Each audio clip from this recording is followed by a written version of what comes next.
There is a kind of man I don't want to ever become, and it is the man that is alive to himself to the degree that every other person is dead. Now, walk with me. The reason why I subscribe to Christianity, it's not because it is organized in itself. I subscribe to Christianity because of Christ Himself. And there is one principle, one wisdom He gave. He said, unless a wheat grain falls to the ground and dies, it remains only a single grain. That is, the true expression of maturity is your ability to die to yourself in order for you to come alive. In life, there's what they call the triskelion: birth, death, and rebirth, or resurrection, as the case may be.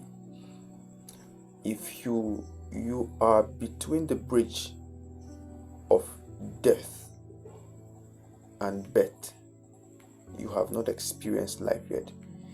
It is in the moment where you enter into death that is when revelation, illumination is going to burst out.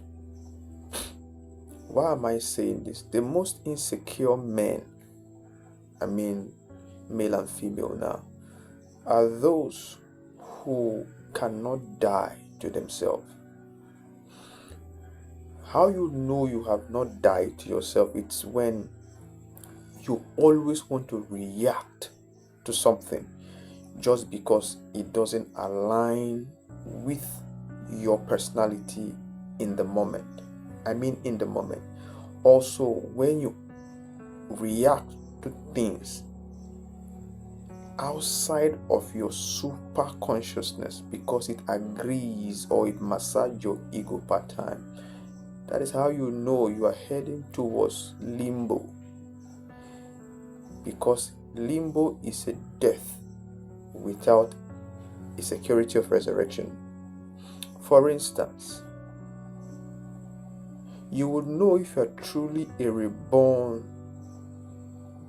person or resurrected human or a transformed human when what is shared with you in confidence in the period of trust or being an ally with somebody doesn't escape your lips, or you don't use it against that person in the moment where they disagree with you. Because the moment you do that, you are no longer acting, you are reacting, and you are alive to yourself because you are desperately trying to secure your image in the minds of people.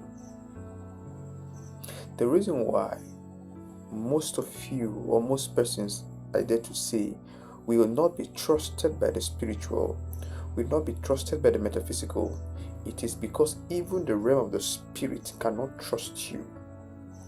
Even the metaphysical realm cannot trust you, because in the physical sphere where you play, know that the physical sphere is an extension of the spiritual and the metaphysical. Where you play, you have disobeyed the laws of sacredness and you have sinned against secrets and trust. Do not allow people come to you to gossip other persons. But the one that is more dangerous is when someone shares their vulnerability with you in the deepest and darkest moments of their lives. And just because they don't agree with you at a certain point, or because the friendship is exhausted, you now become the loose end they have to tie, just because you want to get a pound of flesh. If you do that, you are not a respected fellow in the realm of gods. You can't even walk where gods walk. You are just a living, breathing carcass. Never come to the point where those who have trusted you with your vulnerabilities in the past have to worry if they disagree with you in some certain issues, you will use that against them. Don't come to a point, don't be a community of people where if they leave your space or they leave your community, they'll be worrying that you're going to use their vulnerabilities against them. People should be able to comfortably leave your church. People should be comfortable enough to say, I don't want to be friends with you anymore, and they should go away without worrying if you're going to turn out to be their nemesis. Mature people do not use people's weaknesses against them. They just know how to move on. Just move on in such a way that it scares people all the time, and they'll wait for a long period of time. You will not be the one to break the code. There's a lot to say about this, but for now, I still remain the voice of transformation, and I will eternally love Zobo.